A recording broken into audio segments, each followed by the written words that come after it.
Ladies and gentlemen, welcome to JETCARD, where every flight has a story. This is a program that you are going to absolutely fall in love with if you are like me and you want some randomization, you want some purpose, and you want some sense of pride when you go flying in Microsoft Flight Simulator or X-Plane.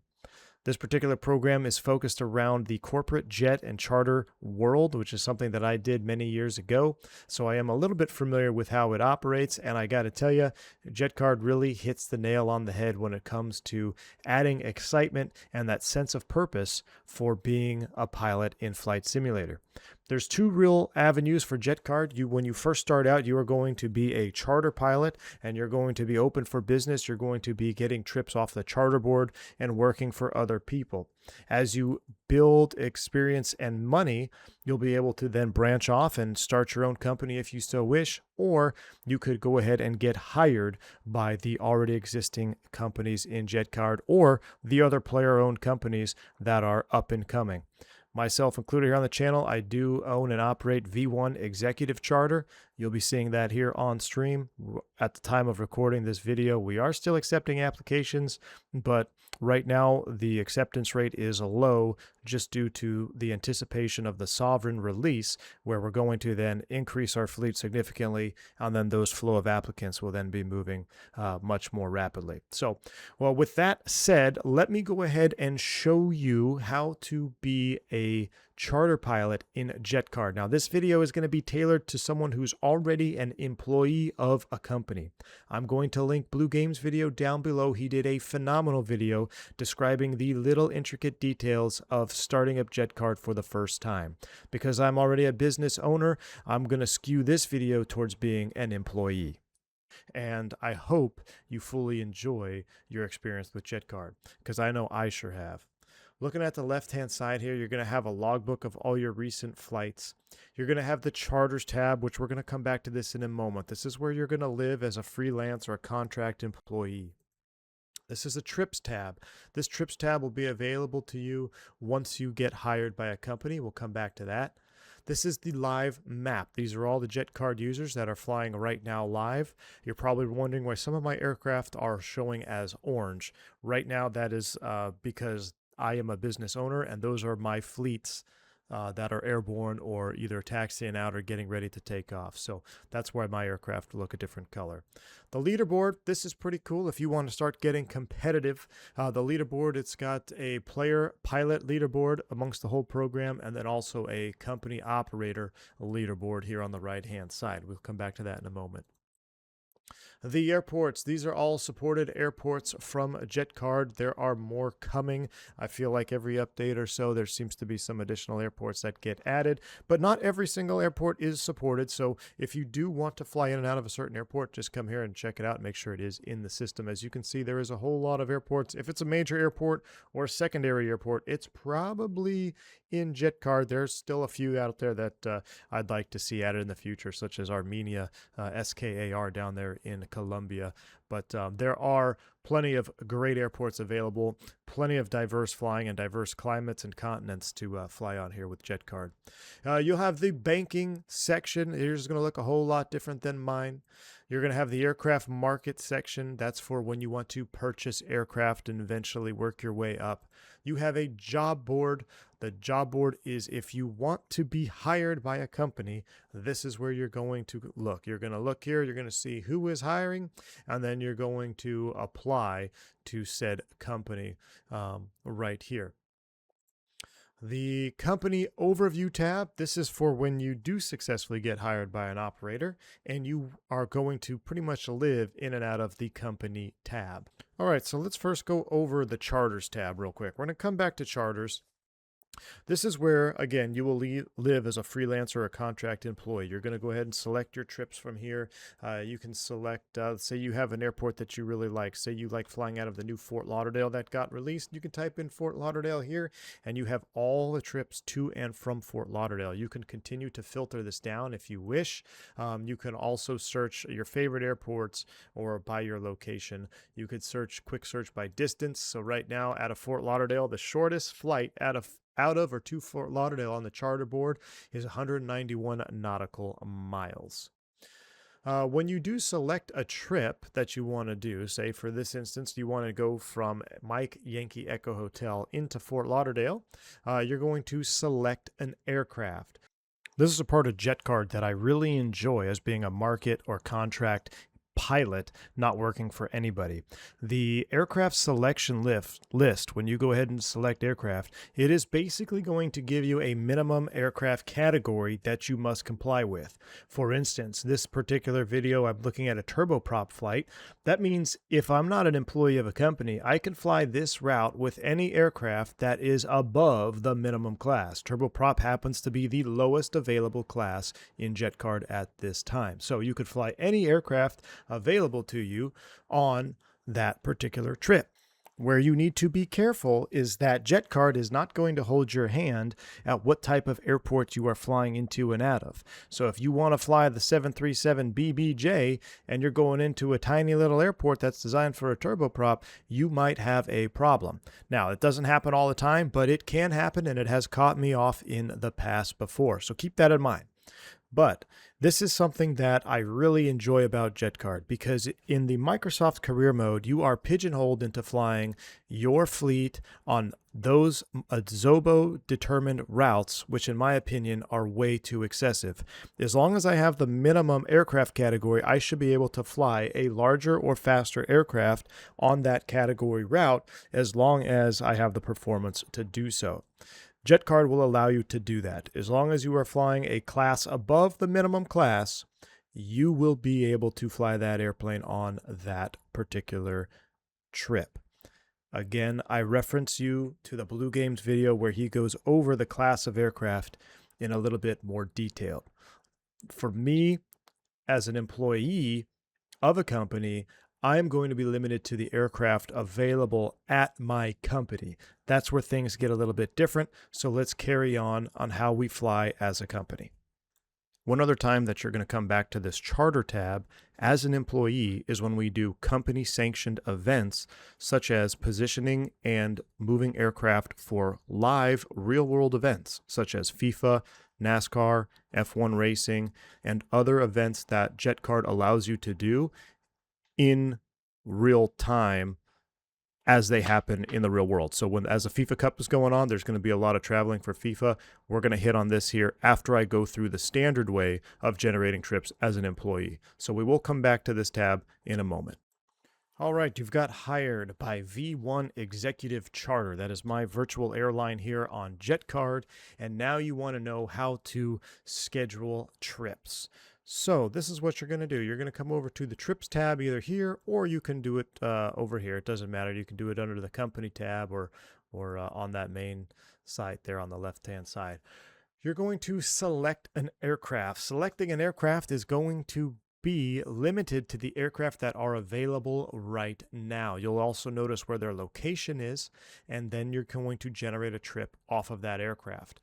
If you want another way to look at the available fleet and available aircraft, you can filter on the fleet type, and then you can see which aircraft are available here as well. But this is a little bit of a harder way to determine which aircraft are available for flying. You can also check quickly the fleet status on your J phone. You'll notice on your J phone there are 57 aircraft in the fleet. There is 14 available. There is 43 reserved, and we currently have 127 highly skilled pilots on our roster.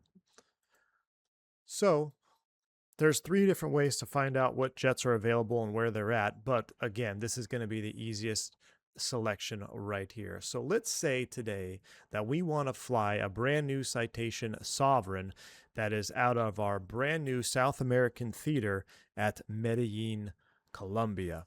Now, obviously, the Sovereign is not out yet, but I do own the Sovereign pre-release, so we're going to select that for this example. I'm going to select November 1 Victor Sierra. That is in Medellin.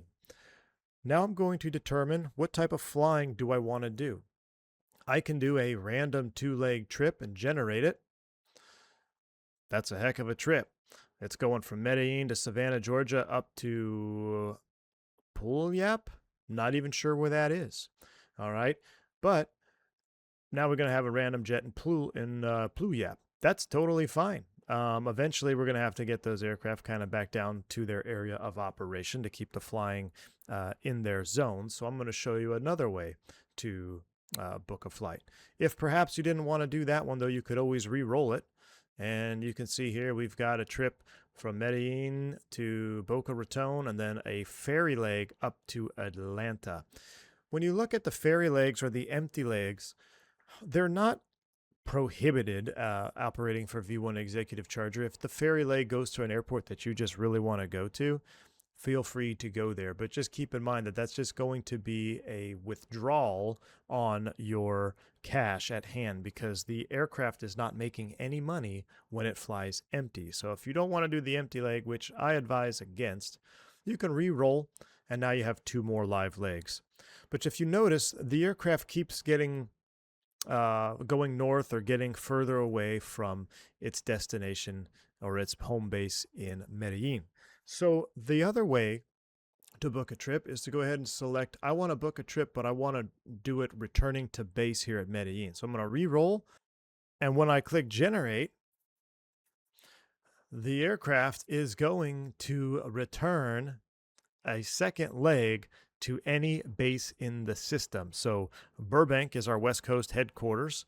If I were to re-roll this again here, we get another flight up to Burbank. I can re-roll again. We do have a Teterboro base, so if you want to get the aircraft up to Teterboro, that is totally within your prerogative to return to a base. But again, let's say you want to keep the aircraft down in its location. You could select return to origin. Re-roll. Now you have out and back trips. Again, this is an empty leg. Probably not ideal. We've got another empty leg. Here's one with 2 live legs. Those are some long flights right there. You can also filter by maximum distance. So let's say we want to do 500 maximum distance, and let's say we want to do 3 legs. So we're going to generate. Now we're getting somewhere. This is the kind of trip that I want to do. I personally like to keep my flights around 500-600 nautical miles. That's just my personal preference. Now I've got a wonderful trip here from Medellin to Boca del Toro, and then from there going up to Cartagena and then returning back to Medellin. All live legs, 23,000 payout on that one. That is a trip that would be very sought after. So what you could do is you could then go ahead and accept the trip, and then we'll go from there. Now, since I'm recording this video in preparation for a live stream, I'm actually going to just do 2 legs in my live stream. So unfortunately, we have to reduce that, and we're going to re-roll. Otherwise, this looks like a heck of a trip. So let's re-roll. All right, so we've settled on our Boca del Toro flight. This is the one we're going to roll right here. So now that I have come up with a flight that I am interested in, I'm going to go ahead and accept the trip. Again, if you want to play with the legs, if you want to play with the distance of the legs, that's all going to be done here, and you're going to generate the trip. Now, be cautious when you accept the trip. That trip is yours, and no one can take it from you, and it will not finish until you complete it. So if you select a trip that has 3 really long legs, say 3,000 miles plus or whatever, that's fine. You have multi-days to complete it, But about 3 or 4 days into it, it's nice to get those trips completed. You don't want to just sit on an aircraft for indefinitely, right? So keep that in mind when you are looking for trips. We're going to go ahead and accept this trip right here. And now I know I have Medellin, Boca del Toro, and we can go ahead and dispatch the aircraft to that trip. We can also go to the trip dossier. And now we know what has been generated. So we've got a trip narrative. David Estrada runs a regional construction outfit based in Medellin, specializing in hospitality infrastructure across Colombia and Central America. His company has been developing resort properties along Panama's Caribbean coast for the past 18 months, with a flagship project nearing completion on Isla Colón in Boca del Toro. The timing works perfectly for a final walkthrough before the soft opening. Guest suites, restaurant facilities, and the marina all need his sign off before the first paying customers arrive next month. So, the return leg brings different operation entirely. We've got a private client with extensive real estate holdings across both countries, and she's going to be making her way into Medellin. All right, so we've got ourselves the trip dossier. It is active. This trip will expire in 29 days. All right, so hopefully we're not going to take 29 days to do this trip. Once you click dispatch, the trip is going to be active, and if you abandon it, it will hurt your reputation. So let's go ahead and dispatch the aircraft. This is going to be us. SKMD to Boca del Toro Island. All right, here you can look at your entire slew of briefing. So we've got the clients, we have the charter briefing, we have the manifest. We've got 7 passengers, which would be important for customs. All right, we have a local report time confirmed with dispatch. Now, obviously, the report time, you can change that. It doesn't matter what time that is. It's just randomized there. It doesn't. You can fly whenever. You'll have your operational flight plan here. That'll be generated in SimBrief, so it automatically loads your flight plan for you, gets you all ready to go. Now, I am looking to see if there's a way to possibly change this SimBrief format. You can open it in browser, run a modification, and then it will show here at your current format that you like. But this is the default format that it will populate at. You'll have a weather briefing for both departure and arrival. So you could see here, Boca del Toro is actually marginal VFR right now. They got light rain and ceilings of 600 feet. So that's going to make me want to think about what type of approaches they got in there. How am I going to get this aircraft in there? Airport overview. So Medellin, we're just going to be parking at the general aviation ramp. If there is a FBO of choice, it will be listed on your airport tabs. Arrival, Boca del Toro, there is nothing there as well. It's just one ramp to go to. So there is no operator base there for your, there's no FBO there based. There's no FBO that you have to go to. But if there is an Atlantic or a Signature, it will assign it to you here on the airport tab. That will help you with your landing and taxi and considerations. All right. Ground operations. This is where things are going to start to get fun. You're going to have your fuel order that you're going to place, your ground power, catering, and you're ready for boarding. That will all be done through the JPhone. Again, we'll come down here. We'll click the JPhone. We'll call select the FBO. And yes, we want to get a fuel order. We are going to need ground power. We are going to need catering. And once we are ready for boarding, we will then start the boarding process right there through the JPhone. So it's going to take a little bit of time. These are going to populate. We'll get a notification when it is ready to go. If you're flying on VATSIM, it will be pre-filed and ready to rock and roll. You can open VATSIM pre-file and submit the flight plan. Flying for V1 Executive, our call sign is Prestige. You can see that. Remark call sign Prestige. This has been filed by flyjetcard.io. We see that we have our JPhone opening up. Everything has been received. It is important to note that right now, just because you are calling for fuel and ground power through the JPhone, it is not going to actually move a GSX or any units in the simulator to your aircraft. So you're still going to have to do that manually when you get to the aircraft.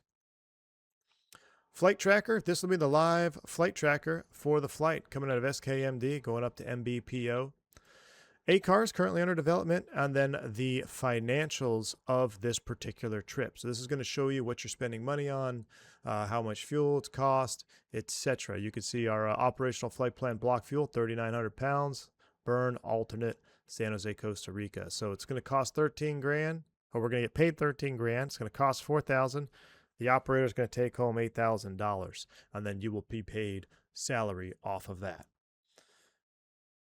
So that is going to be your walkthrough for filing and generating trips as an employee.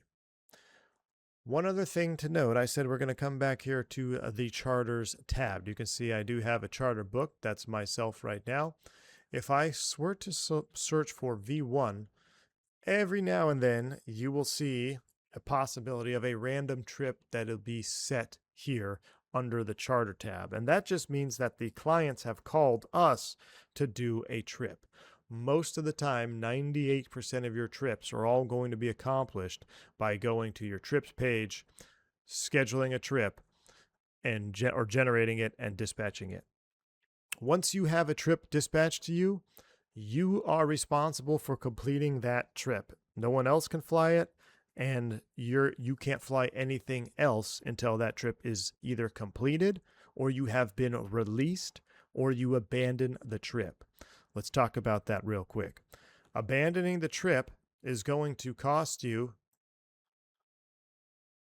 All the remaining legs will be voided. The aircraft will be released back to the fleet. You'll receive a reputation penalty of -1, and your consecutive completion streak will reset. Now, for V1 Executive Charter in particular, we are going to be holding a minimum reputation that you must uphold to remain an active pilot on the roster. So if you abandon too many trips, you fall below that threshold, you will be subject to termination. The other way to get off of a trip, let's say you were feeling really motivated and you have a 5-leg trip that you generated going to all these different continents and you're excited. Well, you fly the first leg and then something happens, work calls you, and now you're going to be gone for the next 5 days. Don't abandon the trip. Ping one of the chief pilots in the Discord, or you can actually come here and message. You could send a message. You can see there is some people talking right now 25 minutes ago. And if someone's asking about some other jets or Piaggios, things of that nature. If you say, hey, I'd like to be released from a trip, just give a simple reason. I just got it. Work came up, something came up, I got to go, whatever. That's fine. A chief pilot can then release you from your current trip without docking your reputation, without causing any other issues downstream. So that is the preferred method of getting out of a trip. All right, so that covers the generic, typical way that you're going to generate trips. Again, I highly encourage you to play around with the amount of legs, the mileage, the min-max, return to origin, return to base if you so wish. That's really going to help you get the best quality of trips. And this generator, you can re-roll it as many times as you want. So you can't pick your departure destination, but what you can do is kind of roll the dice until you find something. Hey, you know what? I think I kind of want to do that one. That seems fun. Now, after you've got familiar with the trips page, the other option that you can do is go back to the charters and you can start searching for the trips that are going to be sanctioned by JETCARD, such as World Cup events, other sporting events, things of that nature. You can see here we already have one showing a trip board. This is from Cairo to Seattle, BBJ. But let's do an example of searching for it. So what I'm going to do here is I'm going to go to filters, and I'm just going to search for, let's see if there's any PGA events happening. No PGA events happening right now. How about NASCAR? Okay, this is a good example. Let's use this one. We're going to search for a NASCAR event. Now, where this is going to get exciting is when you fly for a company, depending on how involved they are or not, what I want to do with my company is sanction these types of events so that we can all fly in and out around the same time. So for instance, if V1 Executive Charter says, hey, we need to pick up X amount of trips going into Nashville because we've got a NASCAR event happening, we need to get these aircrafts in position. So we would start getting aircraft to the appropriate destinations: San Francisco, Seattle, LA, Van Nuys, San Diego, etc. And all of those aircraft would then be ending up in Nashville. Where this gets even more exciting is if you're involved in a company that is going to be involved with you outside of JETCARD, such as V1 Exec Charter. We're then all going to have to leave at the same time. So you can imagine having, 15, 20 jets leaving Nashville at the same time as the event comes to a close. That would be a whole lot of fun. So how you would book this, and again, you don't have to be working. You don't have to have your company actually sanction the event. You can do this on your own. If you don't want to use the random trip generator, this is another way to pick up something else. But there you might run into a problem, and I'm going to show you that right now. So let's say that I don't want to use the trip generator. The company I'm working for is not sponsoring any event right now, but I would like to do the Seattle to Lebanon flight. I'm going to click here, and I can see the payouts, I can see the passengers, and I can see it's a mid-sized jet. As an employee of a company, you'll notice you're now limited to the aircraft that's on that employee's fleet, and if there is a ferry required, which there definitely might be. So depending on the operator, if you select, let's say I want to take a Citation 10, all right, I need to ferry that aircraft. You have to accept trip and get that aircraft into position. I'm not actually going to accept this right now on the recording because I'm not going to take it. But if your company that you work for does not allow AI pilot ferrying, then you're going to be responsible for ferrying that aircraft to Seattle, wherever it is, and then you're going to have to then fly the trip from there. So you can still do it, but you got to make sure that you know how far that aircraft is going to be. I can tell this is 17 Victor Charlie. Let's see where 17 Victor Charlie is right now in the fleet. Number one, is it going to be close enough where I can ferry it? So 1 Victor Charlie right now is actually, oh, that's Victor Sierra. Let's go down. Let's go down to 17 Victor Charlie right here. 1 Victor Charlie is open. She's sitting on her home base in Burbank. So this would be a perfect example. Okay, I'm going to reserve it. I'm going to fly up to Seattle empty, and then I'm going to fly that sports charter to Nashville. That's another way to get trips done. Where I think that aspect of JETCARD is going to become the most fun, though, is when you are working for a company and they are going to be involved with you. I mean, it's not going to be not fun doing it solo, but I think this is where JETCARD has a little gem hidden inside of the way this program runs, where it can be really exciting to have a bunch of people all on the same team, or even if you're flying with a couple friends, be like, hey, let's all ferry these birds over here, and we're all going to meet up at Nashville at this time. You could sync up your time of arrival, and you could have your own little fly-in. So that's another option to getting trips by using JETCARD charter board. All right, so as we wrap up this little video of how to operate as an employee at JETCARD, I really, really want to emphasize something here. You got to understand there's the tale of two gamers. The tale of two gamers, you got one gamer that's going to get the game, it comes out, and the first thing they want to do is look at cheat codes or reverse engineer it, and then they play the game for 20 minutes, they beat it, they go on Reddit and complain that it doesn't have enough content.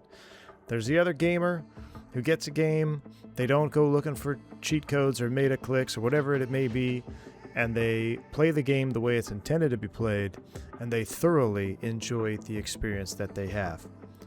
JETCARD's not going to hold your hand. That's not its intention. JETCARD is there for you for a very, very fair price of $20 to add so much to your simming that if you use JETCARD the way it is intended to be used, you step into the world of corporate charter. You don't get to pick where you fly. You're going where the clients want to go. You got to get the job done. You get rewarded for getting the job done. You will get a lot of enjoyment out of it. If you want to take it a step further, join a company. Join a company, work for that company, because now you're flying for not only the clients, but you're also flying for the company that is managing you and is managing real bills and maintenance and things of that nature with the aircraft in the fleet. So it can be a whole lot of fun. And at the end of the day, if you don't want to fly a corporate or a JETCARD flight, you go back to free flight and you go back to what you've always been doing in Microsoft Flight Simulator or X-Plane. This program is just there to help you increase your level of satisfaction, your level of pride, and your sense of ownership as you show up to go to work for JETCARD.